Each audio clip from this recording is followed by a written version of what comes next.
नमस्कार, आप देख रहे हैं मनी सेंट्रल और मैं हूं आपके साथ विशाल शर्मा।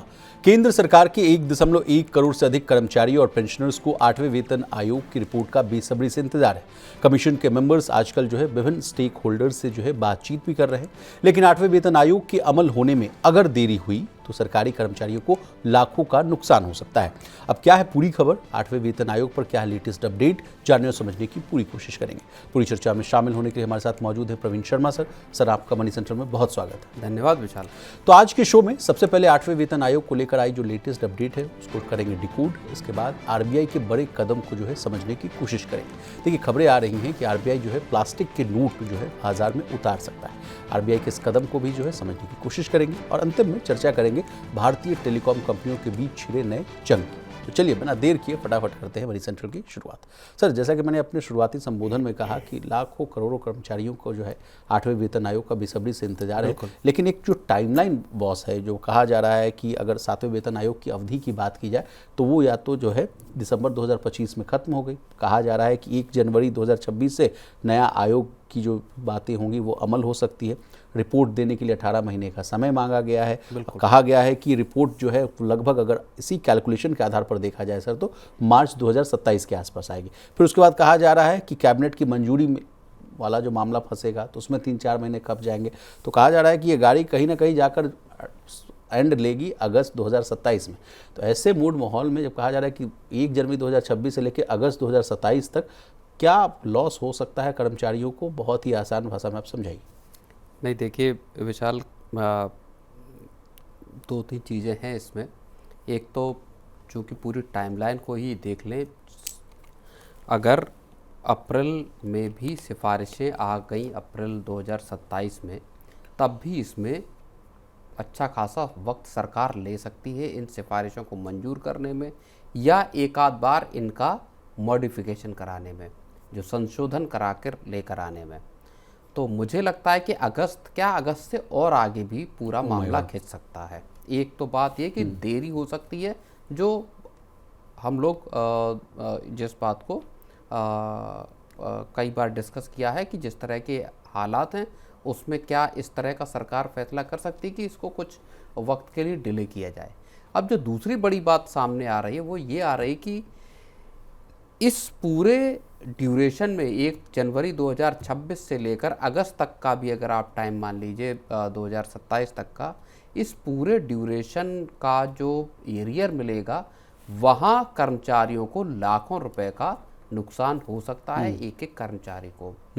और माना ये जा रहा है कि सरकार जो अब तक का पिछला ट्रैक रिकॉर्ड है उस हिसाब से बहुत सारे जो भत्ते हैं जी, उनको सरकार देने से इनकार कर सकती है, केवल मूल वेतन और डीए को ही दे।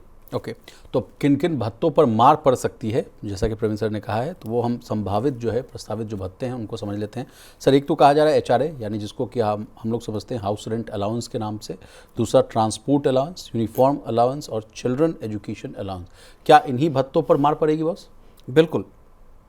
माना ये जा रहा है कि डीए को सरकार चूँकि इस पूरे पीरियड पे रेट्रोस्पेक्टिवली लागू करती है बेसिक सैलरी के साथ डीए को, महंगाई भत्ते को, तो वो पूरा पार्ट आपका 1 जनवरी 2026 से इम्प्लीमेंट माना जाएगा। और वो जब आपका अगस्त 2027 में मान लीजिए कि अगर सिफारिशें अप्रूव होती हैं और इम्प्लीमेंट होती हैं तो इतने पूरे पीरियड का आपको 22 महीने 23 महीने का लगभग आपको एक साथ एरियर मिलेगा।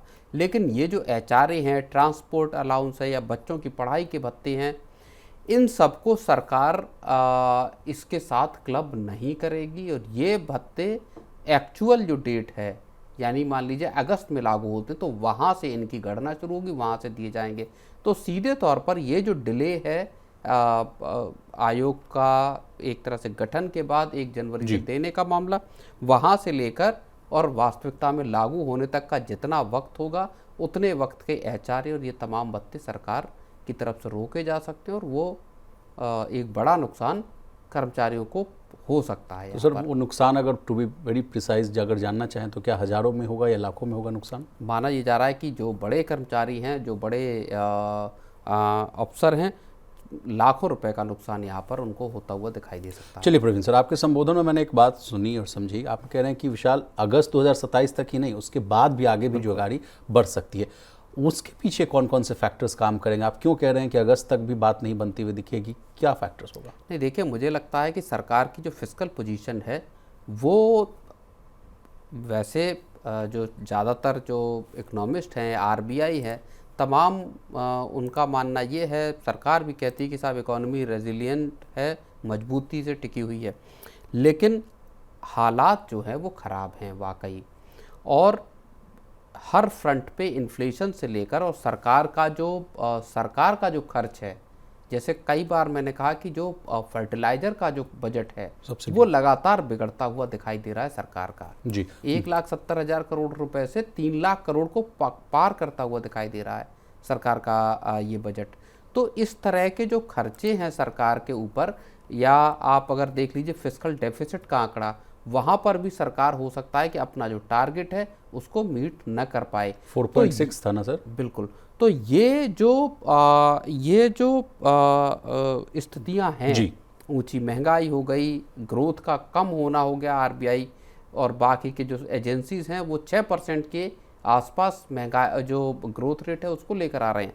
तो ये पूरी की पूरी जो स्थितियां हैं ये आपके सैलरी हाइक पर भारी पड़ सकती है, और ऐसे में सरकार इसको और कुछ वक्त के लिए टाल सकती है, या ये भी हो सकता है कि जिस तरह की उम्मीदें हैं कर्मचारियों की, वो उम्मीदों को झटका लगे और सरकार एक कम जो है फिटमेंट फैक्टर को अप्रूवल दे।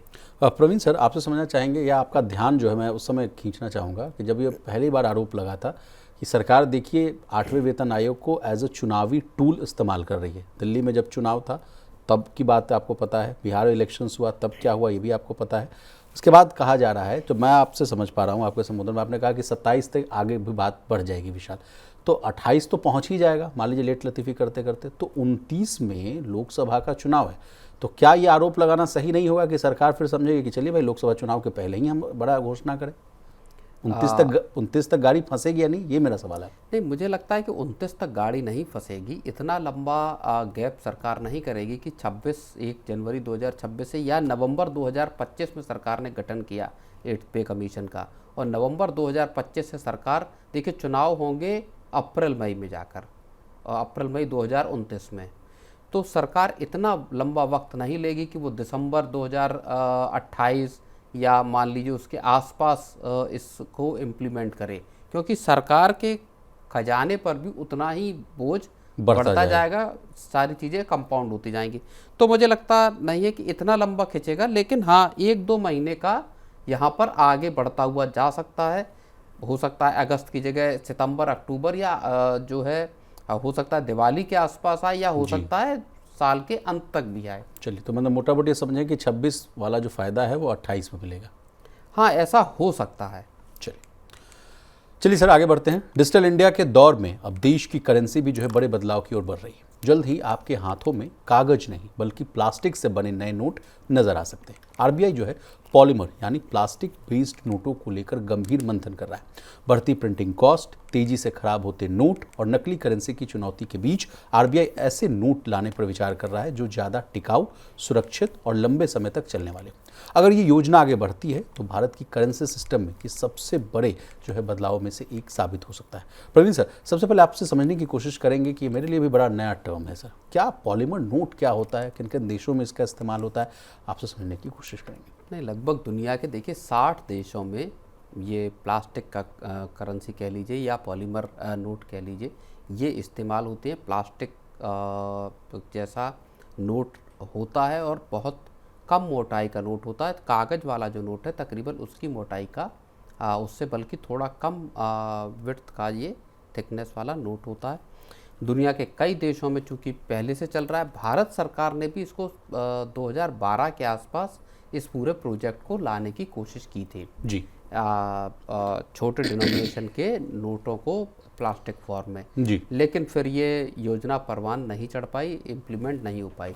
लेकिन अब देर से ही सही आरबीआई जो पॉलीमर के नोट हैं या प्लास्टिक के नोट हैं, इनको आरबीआई लेकर आना चाहता है और जल्द ही एक पायलट प्रोजेक्ट इसका विशाल शुरू कर सकता है। जी, आपने अपने संबोधन में सर कहा सर कि योजना लागू करने की कोशिश की गई थी लेकिन उसको आगे कंटिन्यू नहीं किया गया।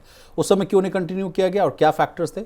उस समय कुछ वजहें रही। यूपीए सरकार थी, यूपीए सरकार के वक्त पर ही इसको लेकर आने की कोशिश की गई थी, मगर कुछ अनफोर्सिन कंडीशंस की वजह से इसको सरकार ने ठंडे बस्ते में डाल दिया। लेकिन सर अभी जो फैक्टर सामने आ रहे हैं वो कहा जा रहा है कि आरबीआई जो है वो इसलिए सोच रहा है प्लास्टिक नोट लाने के लिए क्योंकि कहा जा रहा है कि नोट छापने का खर्च जो है वो तेजी से बढ़ रहा है। अब इसके लिए कुछ आंकड़े हैं, बहुत आसान भाषा में समझिएगा। देखिए, आरबीआई की रिपोर्ट के अनुसार फाइनेंशियल ईयर 2024 में नोट छापने का जो खर्च था वो 5,101.4 करोड़ था।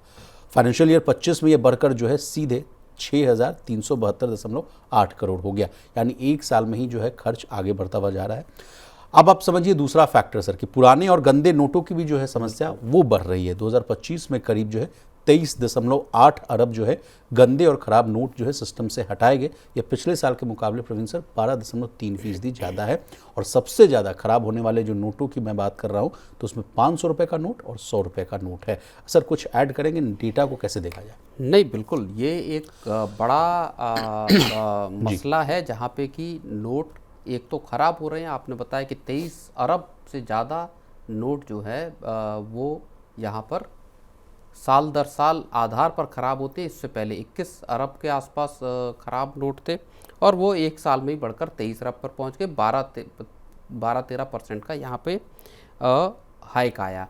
अब आरबीआई, चूँकि ये एक बहुत बड़ा मसला है जहाँ पर कि प्रिंटिंग कॉस्ट भी बढ़ी हुई है और पुराने नोटों की तादाद भी या ख़राब नोटों की तादाद भी, ये दोनों मसले आरबीआई दरअसल एक तीर से दो निशाने साधना चाहता है। यानी कि आपका जो करेंसी प्रिंटिंग का कॉस्ट है, आरबीआई उस पर भी लगाना चाहता है और दूसरी चीज़ आपका जो ख़राब नोटों की जो तादाद है उसमें भी गिरावट आएगी, क्योंकि ये जो शेल्फ लाइफ है एक करेंसी नोट की, वो आपके कागज़ के मुकाबले पॉलीमर का जब नोट आएगा तो उसकी शेल्फ लाइफ या कितना टिकाऊ रहता है वो बढ़ेगा।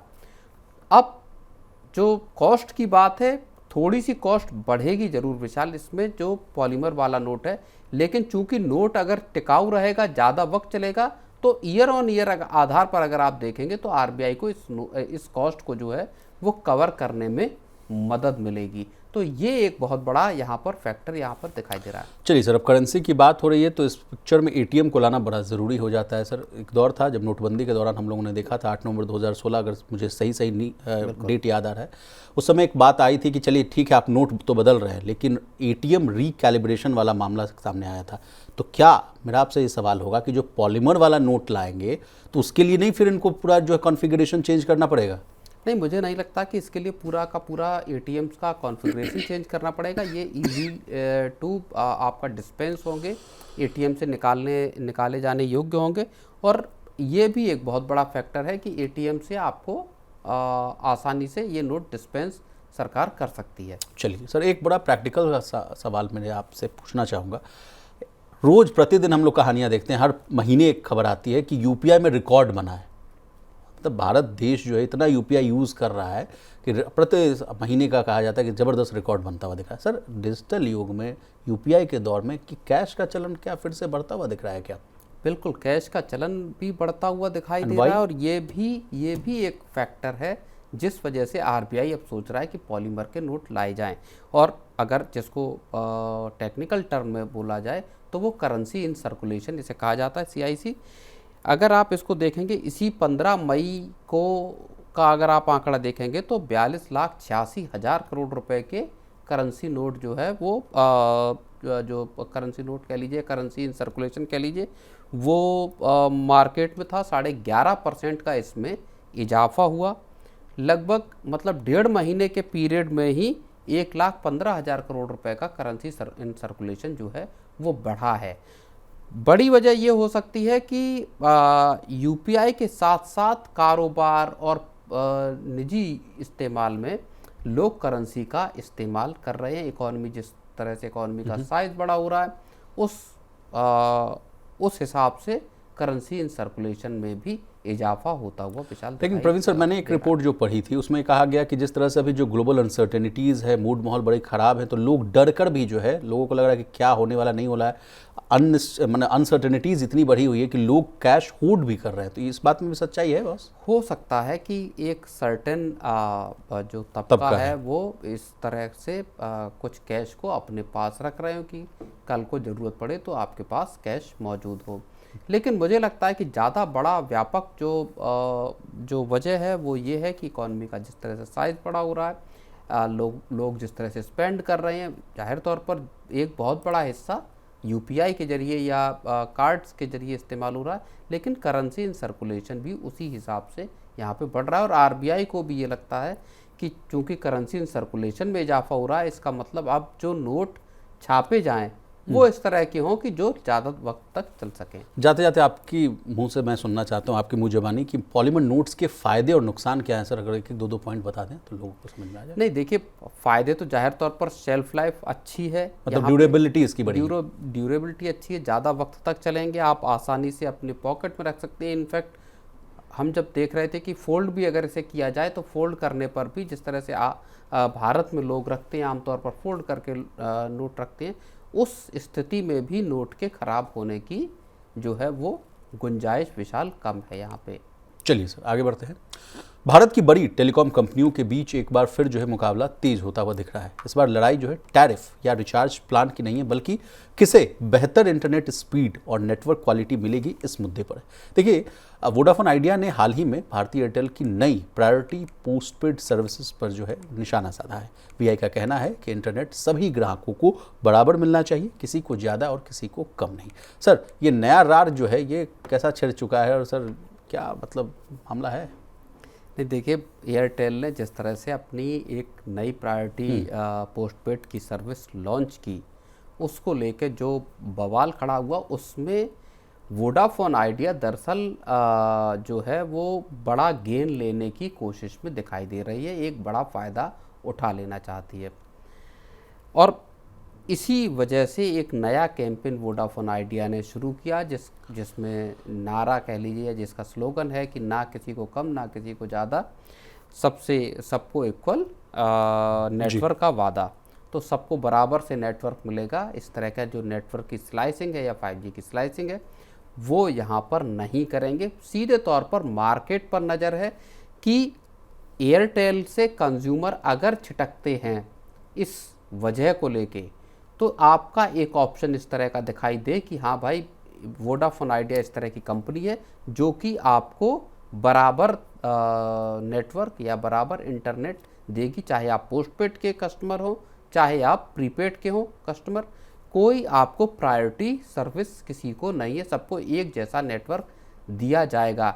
तो ये एक लंबे वक्त बाद टेलीकॉम सेक्टर में दरअसल 2015-16 की अगर मैं ठीक से याद कर रहा हूँ, तो उसके बाद पहली बार जो टेलीकॉम सेक्टर है वहाँ पर एक नई जंग छिड़ती हुई दिखाई दे रही है विशाल। चलिए, अब प्रवीण सर ने जो नेटवर्क स्लाइसिंग शब्द का इस्तेमाल किया वो क्या होता है वो समझ लीजिए। देखिए, इसको आसान भाषा में कहें तो 5G नेटवर्क को अलग अलग हिस्सों में बांटा जा सकता है। किसी खास यूज़र या सर्विस को अलग लेन या प्राथमिकता जो है वो दी जा सकती है। इससे यूज़र को ज़्यादा जो है स्थिर स्पीड और बेहतर नेटवर्क जो है मिल सकता है, और इसी को लेकर जो है रार मचा हुआ है। लेकिन सर, जो आपने बोला कि वोडाफोन आइडिया चाह रहे हैं कि अगर वहाँ से लोग छिटके तो हमारे पास आ जाए, तो लेकिन एक दौर हमने लगातार वोडाफोन आइडिया पर जो है मनी सेंट्रल पर कहानियाँ की है।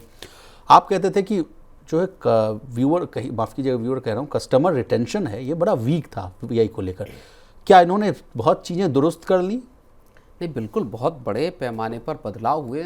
सबसे बड़ा बदलाव या सबसे बड़ा जो फैसला था वो सरकार का था, जिसमें तकरीबन 27,000 करोड़ रुपए का जो ड्यूज़ हैं वो माफ़ हुए वोडाफोन आइडिया के। एक बड़ा फैसला इस बात का हुआ कि कुमार मंगलम बिड़ला ने एक बार फिर वापसी की, जो 2022 में कंपनी का बोर्ड छोड़ दिया था। अब कुमार मंगलम बिड़ला ने कमान फिर से संभाली है चेयरमैन के तौर पर। एक ये बहुत बड़ा संकेत। और तीसरी बड़ी चीज़, कंपनी तकरीबन 35,000 करोड़ रुपए बैंकों से जुटाने की कोशिश कर रही, जिसमें 25,000 करोड़ रुपए का तो SBI के जो कंसोर्शियम है अगुवाई वाला, उससे लेने की कोशिश है। और यही विशाल फैक्टर है जिस वजह से हमको वोडाफोन आइडिया का जो सब्सक्राइबर चर्न है वहाँ पर पॉजिटिव चीज़ें दिखाई दे रही हैं। मसलन अगर आप देखेंगे तो पिछले साल नवंबर से अगर हम शुरुआत करें, नवंबर 2025 से 10 लाख यूज़र छोड़कर गए, उसके अगले महीने दिसंबर में 9.5 लाख और फिर जनवरी में 4 लाख से ज़्यादा। इसके बाद से आंकड़ा पलटना शुरू हुआ। फरवरी में 21,000 से ज़्यादा, तकरीबन 22,000 कस्टमर नए जुड़े, मार्च में 1 लाख कस्टमर नए जुड़े और फिर आपका अप्रैल में 53,000 नए कस्टमर जुड़े।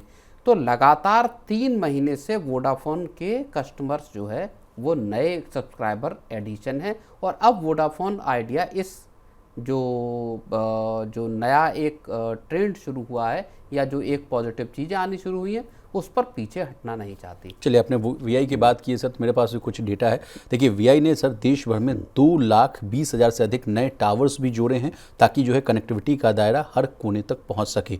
इसके साथ ही अब प्रवीण सर 110 से ज़्यादा शहरों में वीआई 5G की सुपरफास्ट सर्विसेज का विस्तार भी कर रही है। जो यूज़र्स जो है अगर बेहतर सर्विसेज चाहते हैं तो उसके लिए भी वीआई जो है बेहतर काम कर रही है। लेकिन सर, आपसे अब समझना चाहेंगे अगली कहानी को। पेट्रोल डीजल की कीमतों में जिस तरह से आपने देखा कि 7 से 8 रुपए की बढ़ोतरी हो गई सर, तो मेरा आपसे सवाल है कि पिछले साल भी हम लोगों ने इस कहानी को खबर करने की कोशिश की थी, टेलीकॉम प्राइस हाइक वाली बात को लेकर। आप उस समय भी कहते हुए दिख रहे थे कि अगले साल के मध्य के आसपास जो है कीमतें बढ़ सकती हैं। सर, आज जो है 5वां महीने का जो है आज आखिरी दिन ही समझिए, एक तरफ से 29 तारीख हो गया है, तो क्या अगले महीने से टेलीकॉम टैरिफ हाइक की जो है मार हम लोग झेलने के लिए तैयार हो जाए? नहीं, देखिए, टेलीकॉम कंपनियां मन जरूर बना रही होंगी इस बात का कि अब जिस तरह, और अभी हम लोगों ने जो एक स्टोरी की थी उसके हिसाब से जो पूरे के पूरे जो ऑपरेटर्स हैं, जो टावर कंपनीज हैं, जो इक्विपमेंट मेकर्स हैं, उन सब के सामने एक बड़ा संकट आके खड़ा हुआ। वो इस बात का कि डीजल की सप्लाई मुश्किल हो रही है मिलना, बल्क चूँकि बायर होते हैं, क्योंकि जनरेटर चलाने होते हैं टावर को चलाने के लिए, और जिसके ज़रिए नेटवर्क मिलता है, सिग्नल मिलते हैं। डीजल की सप्लाई में डिसरप्शन है एक चीज़, और कई जगहों पर ऐसा है कि जो बल्क में अगर आपको डीजल चाहिए तो वो देने से पेट्रोल पंप पे इनकार किया जा रहा है। दूसरी चीज़, कई राज्यों में चूँकि पीक समर सीजन चल रहा है, गर्मी की वजह से जो इलेक्ट्रिसिटी आउटेज है या बिजली के कटने की समस्या वो बहुत ज़्यादा देखी जा रही है। टावर्स को लगातार आपका कई कई घंटे इस पे चलाना पड़ रहा है, आपका डीजल पे या बैटरीज पे। तो यहाँ से जो लागत बढ़ी है, हर साल आप समझिए कि बड़ी तादाद में जो टावर जो हैं या जो टेलीकॉम ऑपरेटर हैं, उनको डीजल की ज़रूरत पड़ती है। तो ये जो खर्च है, ये अल्टीमेटली कंपनियां फिर ग्राहक से ही वसूलने की कोशिश करेंगी। चलिए सर, आगे बढ़ते हैं। तेल की कीमतों में उबाल, महंगाई का नया खतरा और दुनिया की आर्थिक रफ्तार पर ब्रेक। वेस्ट एशिया में जारी जो है युद्ध अब सिर्फ भू राजनीतिक संकट नहीं रहा, बल्कि ग्लोबल इकोनॉमी के लिए बड़ा झटका बनता जा रहा है। दुनिया की बड़ी संस्थाएं यानी जो इंस्टीट्यूशंस हैं, एक के बाद एक जो है ग्लोबल ग्रोथ के अनुमान को घटा रही। बैंक ऑफ अमेरिका से लेकर इंटरनेशनल मॉनेटरी फंड और OECD यानी जिसको कि आप organization for economic cooperation and development के नाम से जानते हैं, ये लोग तमाम लोग चेतावनी दे चुके हैं कि अगर कॉन्फ्लिक्ट लंबा खिंचा तो महंगा तेल पूरी दुनिया की अर्थव्यवस्था को हिला सकता है। भारत जैसे तेल आयातक देशों पर जो है इसका असर और ज़्यादा जो है गहरा पड़ सकता है। आखिर जो है दुनिया क्यों डर रही है, तेल बाजार में क्या बड़ा खतरा छिपा है और आने वाले महीने में आम लोगों की जेब पर क्या असर पड़ेगा, प्रवीण सर से समझने की कोशिश करते हैं। नहीं, देखिए विशाल, एक तो सबसे बड़ी एक वार्निंग जो है वो बैंक ऑफ अमेरिका के जो MD हैं उनकी तरफ से, क्लॉडिया इरिगोयन हैं, उनकी तरफ से सामने आई है, जो साफ तौर पर ये कह रहे हैं कि पूरी दुनिया इस जंग की वजह से एक स्टैगफ्लेशन के जद में जा सकती है। स्टैगफ्लेशन का मतलब ये हुआ कि जब आपकी ग्रोथ सुस्त हो और महंगाई ऊंची हो, तो पूरी की पूरी दुनिया इस ऑयल क्राइसिस, इस मिडिल ईस्ट की जंग के चलते एक स्टैगफ्लेशन के दौर में जा सकती है। और उनका ये कहना है कि अब वो घड़ी निकल गई है जहाँ से कि मान लीजिए जंग रुक जाती तो तत्काल चीज़ें ठीक हो जाती। उनका कहना है कि अगर अब लड़ाई कल भी रुक जाए तब भी इस लड़ाई के जो असर है वो लंबे वक्त तक दुनिया में महसूस किया जाएगा। उनका एक और बड़ी जो चेतावनी है वो ये है कि अगर लड़ाई लंबी छिड़ी तो फिर हालात पूरी दुनिया के लिए और बदतर यहाँ पर हो सकते हैं। एक और जो बड़ी बात है क्रूड के प्राइसेस को लेके, वो उन्होंने ये कहा है कि अब $60-70 पर बैरल का जो क्रूड ऑयल का जो हमारा है, एक जो पीछे का हमने दौर देखा है अभी हाल के वक्त तक, वो दौर बोले हम सबको अब भूल जाना चाहिए। अब आप 90, अगर जंग रुक भी जाती है तब भी $90 से $95 पर बैरल के क्रूड के प्राइस के लिए पूरी दुनिया को अब लंबे वक्त तक तैयार रहना चाहिए। नई हकीकत जो है वो क्रूड की, वो $90 से $95 है। और ये जब क्राइसिस है तो ये क्राइसिस भारत जैसे जो कि पूरी तरह से इंपोर्टर हैं क्रूड ऑयल के, उनके लिए ये ज़्यादा बड़ी क्राइसिस है। भारत हो गया, यूरोपियन यूनियन हो गया, या साउथ ईस्ट एशिया के और जो देश हैं जो पूरी तरह से तेल के आयात पर डिपेंड है विशाल जी। लेकिन प्रवीण सर, आईएमएफ भी जो है वो ग्लोबल ग्रोथ का अनुमान जो है 3.3 से घटाकर 3.1 कर दिया है। ओईसीडी ने भी जो है 2026 के लिए ग्लोबल ग्रोथ का अनुमान 2.9 रखा है। यूएन ने भी जो है 2.5 का टारगेट रखा है सर। और बैंक ऑफ अमेरिका, जैसा आपने जिक्र किया कि 3.5 से घटाकर 3.1। ये तमाम लोग इतने बियरिश क्यों हो रहे हैं? क्या एक कारण सिर्फ जियोपॉलिटिकल टेंशन ही है या कोई और फैक्टर है? नहीं, अभी मौजूदा वक्त में सबसे बड़ा, क्योंकि ये क्राइसिस सिर्फ और सिर्फ ऑयल की क्राइसिस नहीं है, इस क्राइसिस के साथ आपका पूरा का पूरा आपका ग्रोथ, पूरा इन्फ्लेशन, वो सब कुछ जुड़ा हुआ है, क्योंकि एनर्जी कॉस्ट पूरी दुनिया की बढ़ती हुई दिखाई दे रही है।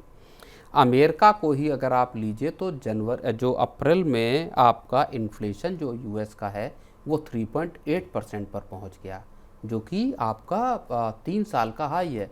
भारत के बराबर अमेरिका की इन्फ्लेशन है। भारत में 3.48% का अप्रैल का डेटा निकल कर आया है, अमेरिका में 3.8% का है।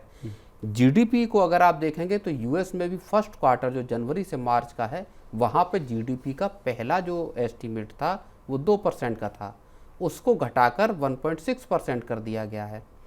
तो ओवरऑल अगर आप देखेंगे तो कंज्यूमर स्पेंडिंग की अगर आप बात करें तो अमेरिका में, जो कि बहुत बड़ा इंडिकेटर है इकोनॉमी का, उसका भी आंकड़ा रिवाइज करके 1.4% कर दिया गया है जी। इस तरह का जब कंज्यूमर जो स्पेंड है वो कम होगा, क्योंकि महंगाई बहुत ज़्यादा है, ग्रोथ नहीं है, नौकरियां जाती हुई दिखाई दें, ये पूरा का पूरा एक जो क्राइसिस है विशाल, ये अब फुल ब्लोन एक क्राइसिस में पूरे ग्लोबल लेवल पर फैलती हुई दिखाई दे रही है। चलिए सर, क्राइसिस की जो मुख्य वजह, जैसा कि आप कह रहे हैं कि ईरान, इजराइल और अमेरिका का वॉर है, तो इस पर जो लेटेस्ट अपडेट है वो भी हम आपसे जानना चाहेंगे। कल भी हम लोगों ने जो शेयर मार्केट लाइव हम लोगों ने किया था, उसमें एक बात सामने आई थी कि अमेरिका ने जो है फिर से हमला कर दिया। हालांकि उसके पीछे उन्होंने तर्क दिया कि रक्षात्मक तौर पर हम लोगों ने ये कार्रवाई की है। हालांकि ईरान ने भी उस पर पलटवार किया। तो क्या फिर ये लड़ाई फिर से नए जो है तेवर के साथ स्टार्ट हो गई है? देखो, लड़ाई अभी रुकती हुई भी नज़र नहीं आ रही है। अब एक बार पूरी तरह से जंग खुले हो सकता है इसको रोकने की कोशिश की जाए, लेकिन हालात ठीक नहीं है। 60 दिन के संघर्ष विराम का कल जो एक एक्सियस की रिपोर्ट आई थी, जिसमें यह कहा गया था कि 60 दिन के सीज फायर का दोनों देशों ने एक ड्राफ्ट तैयार कर लिया है और उस डील के तकरीबन नज़दीक पहुंच गए वो डील करने के। लेकिन अमेरिकी राष्ट्रपति उस पर टाइम चाहते हैं कि हम इस पर साइन करने से पहले वक्त लेंगे कि आखिर इस डील के प्रोज एंड कॉन्स क्या हैं, इसमें नफ़ा नुकसान कितना है।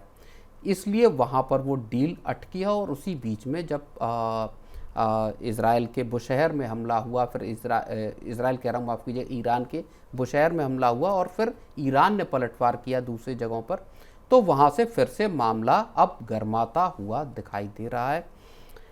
कितनी जल्दी एक डील पर दोनों देश पहुंचेंगे? जो कॉमर्स सेक्रेटरी हैं स्कॉट बेसेंट, उन्होंने कहा है कि साहब, दुनिया का कोई भी देश अगर स्ट्रेट ऑफ हॉर्मुज पर टोल लगाए जाने का सपोर्ट करता है या साथ देता है ईरान का, चाहे ओमान हो, तो साफ तौर पर उस पर बड़े सैंक्शंस लगाए जाएंगे। अमेरिका ईरान को आर्थिक तौर पर चोक करने की यहाँ पर कोशिश भी कर रहा है और इसको लेके एक बहुत बड़ी रिपोर्ट भी विशाल आई है जी। वॉल स्ट्रीट जर्नल की रिपोर्ट एक आई है, वो ये कहती है कि ईरान आखिर जिस तरह की पाबंदियां हैं, अब ईरान के पास अपना जो क्रूड जो उत्पादन हो रहा है उसको रखने के लिए जगह नहीं है। और ऐसे में माना ये जा रहा है कि ईरान को अपने कई जो ऑयल वेल हैं, जो कुएँ हैं, जो रिग्स हैं, उनको बंद करना पड़ सकता है। जो ईरान से स्ट्रेट ऑफ हॉर्मुज के जरिए ही ईरान का तेल और सामान बाहर जा रहा था, उसको अमेरिका के ब्लॉकेड ने रोक लिया है।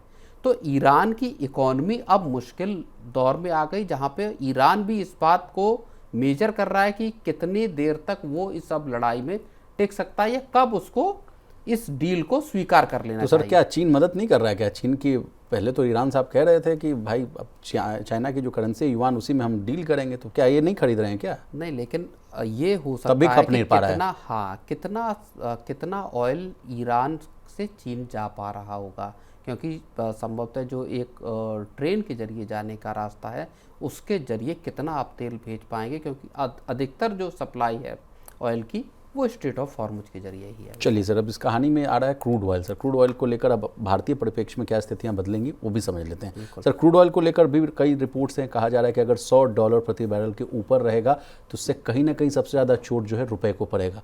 रुपए सर जैसा कि आप देख रहे हैं कि अपने ऑल टाइम लो के आसपास है, 96-97 के आसपास जो है ट्रेड होता हुआ दिख रहा है। आगे अगर इसकी स्थिति और बिगड़ती है, 100 के लेवल को पार करता है, हालांकि तमाम इकोनॉमिस्ट गीता गोपीनाथन से लेकर आरबीआई के पूर्व गवर्नर डी सुब्बा राव ये भी कहते हुए दिख रहे हैं कि नहीं, इसको गिरने दीजिए, लेट फ्री फॉल। पूरी कहानी को समझाइए, crude oil, rupee and devaluation. नहीं, बिल्कुल, देखिए कई और जो रिपोर्ट्स हैं उसमें ये कहा गया है कि अगर क्रूड $100 के ऊपर टिका रहा तो रुपया जो है वो 102 के लेवल पर पहुंच जाएगा। तो रुपए को की कमजोरी को लेके हालांकि आरबीआई बेच रहा है, लेकिन अरविंद पनगड़िया हो चाहे बाकी के जो दूसरे जानकार हैं, उनका यही मानना है कि साहब ये आपके लिए लॉन्ग टर्म में आपको फ़ायदा दे सकता है। अभी आप रुपए की गिरावट की चिंता न करें भारत और आरबीआई, और कोशिश इस बात की करे कि इकोनॉमी टिकी रहे, जॉब्स बनी रहे, महंगाई कंट्रोल में रहे। ये ज़्यादा, इनको फिक्स करना ज़्यादा ज़रूरी है, बजाय इसके कि आप रुपए को संभालने के लिए बेतहाशा जो है वो डॉलर्स की बिकवाली करें। जी सर, एक सवाल मेरे मन में आ रहा है ये कि चाइना ने भी हूबहू ऐसा ही करने की कोशिश की थी, अपने करेंसी को जो है बहुत जो है नीचे गिराने की कोशिश की थी, लेकिन वो एक्सपोर्टर कंट्री था, इसलिए उसने उस चीज़ का फ़ायदा उठाया। हमारे साथ समस्या कुछ दूसरी है, हम तो कई मामलों में जो हमारा ट्रेड डेफिसिट है सर, तो हमारे लिए चिंता और बड़ी नहीं होती हुई नज़र आएगी। नहीं, देखिए अब जो एक्सपर्ट हैं उनका कहना ये है विशाल कि एक बार जब जंग रुकेगी, उसके बाद जब ऑयल मान लीजिए सस्ता होता है तो उसका फ़ायदा रुपए को सीधे तौर पर मिलेगा। एक बार अगर आपका इंपोर्ट बिल अगर घटता है तो सीधे तौर पर आपका रुपया मजबूत होगा। अभी आपको अपना फॉरेक्स रिजर्व प्रिजर्व करने की ज़रूरत है, एक चीज़। दूसरी चीज़, क्रूड का इंपोर्ट भारत और दूसरे जरियों से भी रोक सकता है। मसलन सरकार अब E25 को स्टैंडर्ड वेरिएंट के तौर पर लाने का मन बना चुकी है, ऐसी रिपोर्ट्स आ रही हैं। E20 नहीं, E25 भारत में चलाने के लिए, और अगले 2 से 3 साल के भीतर इसको पूरी तरह से इस्टेब्लिश करने की बात है। दूसरी चीज़ आ जाती है आपकी बाकी के रिन्यूएबल सोर्सेज, जिसमें सोलर पावर है, जिसमें विंड पावर है या हाइड्रो इलेक्ट्रिक है। इनके जरिए आपका जो है वो एनर्जी को जो घरों में मान लीजिए बिजली है या बाकी चीज़ें या गाड़ियों के लिए जो ज़रूरत है उसके लिए आप बिजली के से चलने वाली गाड़ियाँ, तो इस तरह से सरकार जो है वो इंपोर्ट पर रिलायंस जो है अपना वो कम करना चाहती है, और जब ये होगा तो आपका रुपया जो है ऑटोमेटिक सुधरता हुआ दिखाई देगा। चलिए प्रवीण सर, आपका बहुत शुक्रिया, आपने कीमती समय निकाला, तमाम विषय को बहुत ही आसान भाषा में विस्तार से समझाने की कोशिश की। तो आज के मनी सेंटर में बस इतना ही। इसी तरह देश, दुनिया और बिजनेस जगत से जुड़ी तमाम ताज़ा तरीन खबरों के लिए बने रहिए हमारे साथ और देखते रहिए मनी 9।